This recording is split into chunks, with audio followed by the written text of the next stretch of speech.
All right, today I'm doing something a little different. First of all, I'm in a bourgeoisie cafe. All right. I don't know why how we came up with this, but I want to introduce you to a good friend of mine. I mean, a very close friend of mine who I served a lot of time with. He's serving a life sentence. He's on parole for, and I just wanted to interview him. He's a very sharp guy, and I wanted to share him with you guys that follow me. All right, Keith, what's up, man? Chilling, man. What's going on, man? It's good to be here. Yeah. How many years did you serve anyway? So when I was 18, they gave me a life sentence for a murder that happened outside a nightclub. In Providence? Yeah, which, I mean, as you know, we're two West End guys. You know. That's another thing. Whether he's a generation after me or whatever, maybe a few years after me in the West End. I always talk about the West End, how bad it was and the impact it had on me. Well, he grew up in there, it was a lot worse. It was the drug era. I grew up in the mob era, he grew up in the drug era, it was a lot worse. So, you know, having a trigger finger at that time was what you do. And he conducts himself, you know, in a gentlemanly way. He's like I did in there. I try to polish up my act and not talk like a fucking ex-con, you understand? But he's accomplished more than I have. In fact, I wanted to talk about his accomplishments in the joint, first of all, just to get started. So, wait a minute. Talk about how you made parole, the circumstances behind that. Yeah, so you know, like I said, I went to prison in the late 90s for murder and did about 23 years. They gave me a life sentence. But in 2022, some legislators and some reformers passed a law, the Youthful Offender Act, aka Mario's law, and that got me out early. Ironically, Mario got out after everybody else, but anyway. yeah, exactly. He was the last one to get out on it. Out of all the guys that went up for it in that first landmark case, absolutely. So that got me out in 2022. I've been home about 3 years now. You know what I mean? I want to know. All right, so he got an associate's while in there, and when he was upon his release, you was an a bachelor's degree program like I was. Yeah.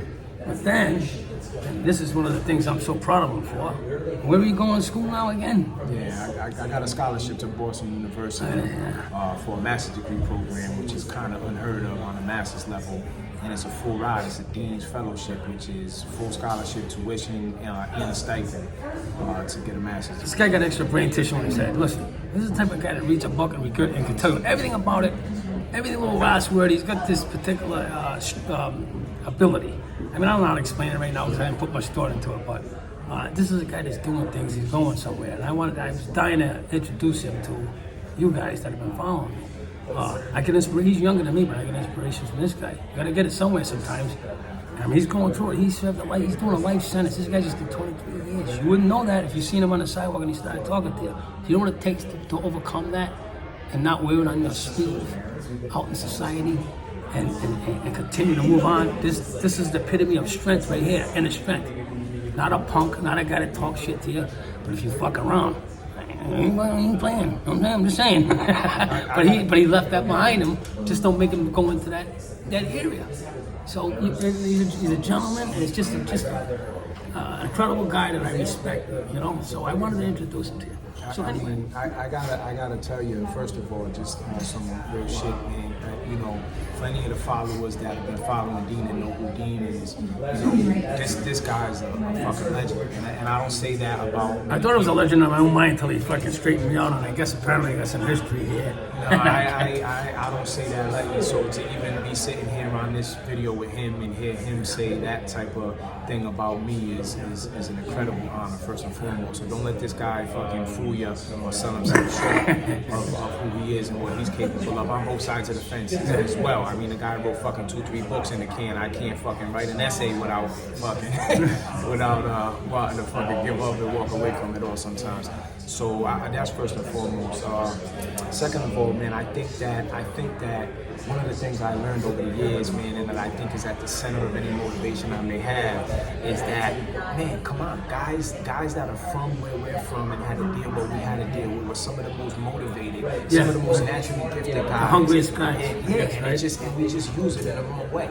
And I think if I had to, I don't know if I could pinpoint one thing that it all hangs on, but if I had to take an educated guess at one thing that all the motivation and the drive hangs on, it's kind of like a purpose. So I think what separates the guys that get it, guys that turn it around, guys that start from where we started from and turn it around. They use that negative energy to propel them in a different direction. That's what I like to put it anyway. Yeah. You gotta get that energy. If you can harness that negative energy.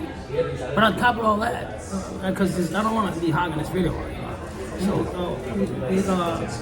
I'm not even sure the right term, like you're fake and all that stuff. I want to touch on that. Plays and it ties into purpose. So I think that's what it is. I think guys like us could have, you know, all the energy, all the strength, all the talent in the world.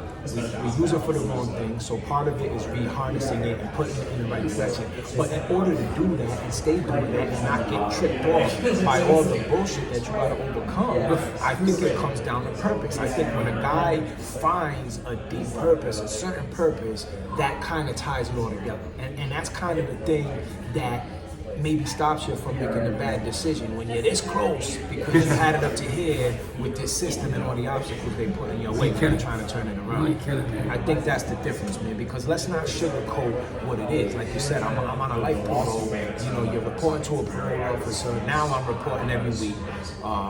Because I had a little backtrack. It's a lot of stress on the film. Yeah, you're doing that, you're jumping through hoops, you're going to urines, they got all these different stipulations.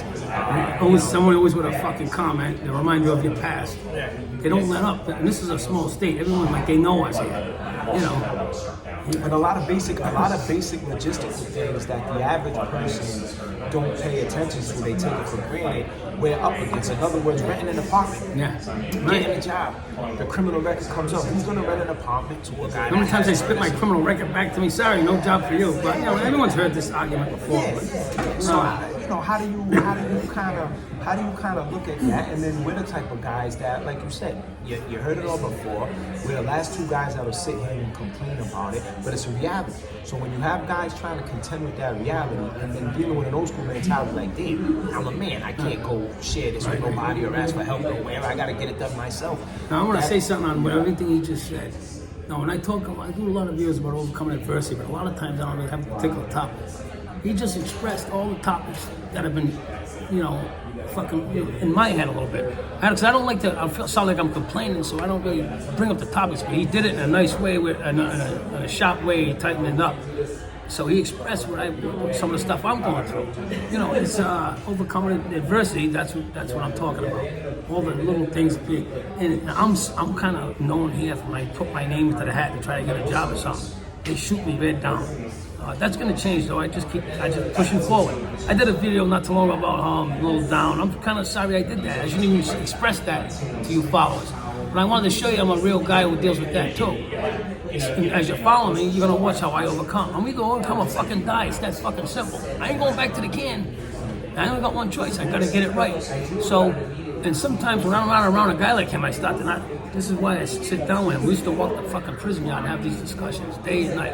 And he's got a lot more going on he's not talking about. If he wants to share it, that's up to him. But he's going to college. He's trying to do something real serious stuff, you know? And there's a guy that can make a change. This is the type of guy that makes changes in the fucking world. I kid you not. And on that note, I think because so one of the things that he might be referring to is that I've been in the nonprofit world. So when I came home, I was almost done with a bachelor's degree. I came home, I finished the bachelor's degree. The bachelor's degree is in community development, which is nonprofit management type of stuff. Now the master's degree is theology and with like a nonprofit management specialization, as well as kind of like a restorative justice specialization. But what all those things have in common is what we were talking about. You got guys dealing with this situation, and when you're dealing with guys that are old school men's men, you don't want to complain about it or ask for help. Then you have some people in the world that are good-hearted, that can see this stuff, and that they're really trying to help. But they might be doing it wrong. Why? Because they don't have their finger on the pulse of what the real needs are. Right. So when I see the vision that I see going through all this school and all this training to kind of start a nonprofit. What? With guys like us at the center of it. Number one, making the decisions that need to be made that are really going to help guys like us. Not some generic bullshit that doesn't do anything.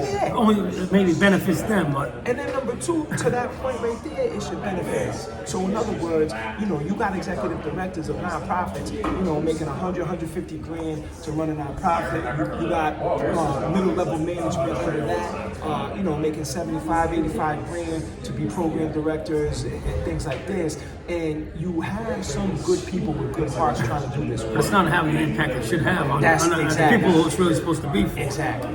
The people that it's supposed to be for should be the people influencing the decisions, Although, and they should be the people getting paid to do the work. I do have to say, there has been some changes in that area because guys, a lot of ex-cons are now engaged in this shit. Yeah. Guys like him, they're making changes around here. You guys know Eddie Franco. You've heard his name with me before. This guy's down there with the legislature. I'm not even a part of that stuff. I should be more engaged in it, but I'm still overcoming 38 years in the fucking can. That's the reality of it. But Eddie's down there in the state house all the time, trying to make changes in the prison reforms to slow the recidivism down in prison. So. And those guys that you mentioned you mentioned the law that got passed, Mario's law that got passed, and you mentioned Mario getting out last. Mario, who was doing a double life sentence for a murder in the West End, and two other guys, Kyle Campbell and Steve Parkhurst, together they started an organization called the Rhode Island Freedom Collective. These are all lifers. All guys on parole for life. For bodies. Yeah. Out here putting in work to change things. I'm not that nice of a guy. I'm a fucking guy from a different era. That's just, that ain't the right word. These guys are in an era where they're about making changes. There wasn't so many people doing that when I was a little younger. So I learned from these guys. I should be more actively engaged in that stuff. But,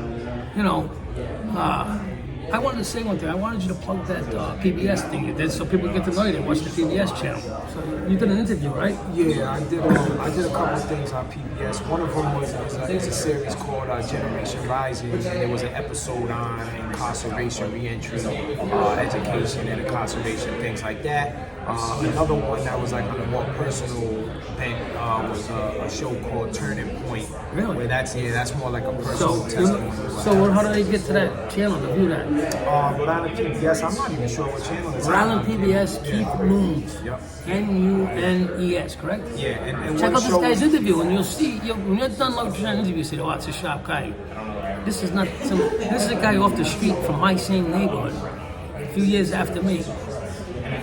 He's the real deal. He's some fucking, he went from the West End to going to PBS doing an interview. So that's gotta be interesting, right? That's why I wanted to introduce him to you guys. And not everybody I'm around is just fucking thoughtless or anything. I got some serious, I'm around serious. A lot of guys I can interview, they're not ready for whatever, but I'm glad Keith was available because they actually have a voice for me sometimes. Some things I can't come up with that they speak on. And so that's that. I want you guys to go to PBS. Maybe you can find his interviews. They're not boring. I'll tell you that. You'll find them interesting. I don't want you to sound yourself short either. No, I know. I tend to do that, but we're talking to a guy that wrote 2 or 3 books in the can, and books having to do with centering the voice of the individuals that had to live it, and not just to glorify the nonsense, but to kind of show the potential that's there and to show what can be done. I think a lot of people ain't buying my books because they think it's just another fucking criminal tale. No, I'm taking you into the psyche of a kid grown up in the West End, around the mob, a very realistic view into my book, Dark Impressions. Now here I'm selling my book again, but I'm not here to sell it. Right now I just want you to understand. But I'm here to sell it. Well, there you go. I'm here to sell it. When you read what I wrote, I don't want to keep overselling it, but when you read what I wrote, you'll come away from that feeling like you're moved in some kind of way. Listen, what we're talking about here, and Dean called me and wanted to do this interview. I wanted to do it in his office behind the desk with his fucking tie on. That's what I wanted to do, but I missed that opportunity. With the hoodies on. And now we find it ironic because right now we're sitting in a fucking bourgeoisie cafe, right, with the new Providence. I did a video the other day about old Providence. You're looking at the raw underside of Providence, I guess, right? Guys who fucking struggle coming from the fucking gutter. That's the fucking reality of it. Make no fucking mistake about it. I want to make the connection here. Yeah, we don't have a.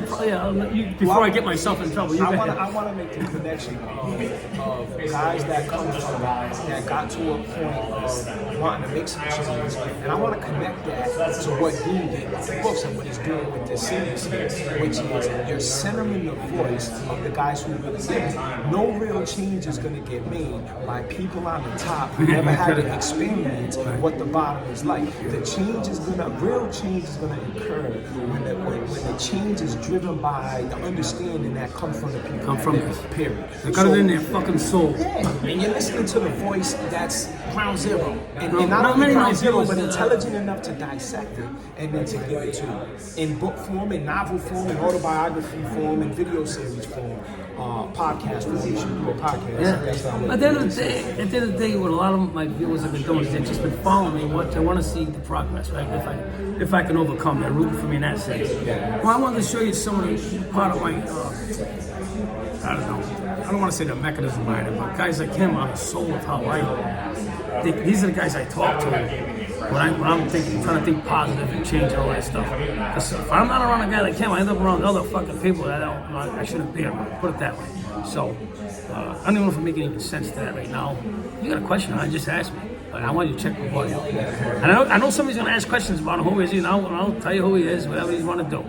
And you know, even with you guys, thank you. If you want to add that. Absolutely, yeah. So I mean, to me, I'm definitely a man of faith. Now, as the viewers could see from what we've been talking, this is a guy that comes from the neighborhood I come from, that I'm very comfortable with, and I trust with my life. So I'm here having conversation with him on a level that, you know, is maybe a little unpolished, or that may be trained in some ways where I really stand. But make no mistakes about it, I'm a man of faith. I don't think you can have all the stuff that we have without somebody creating and designing this thing.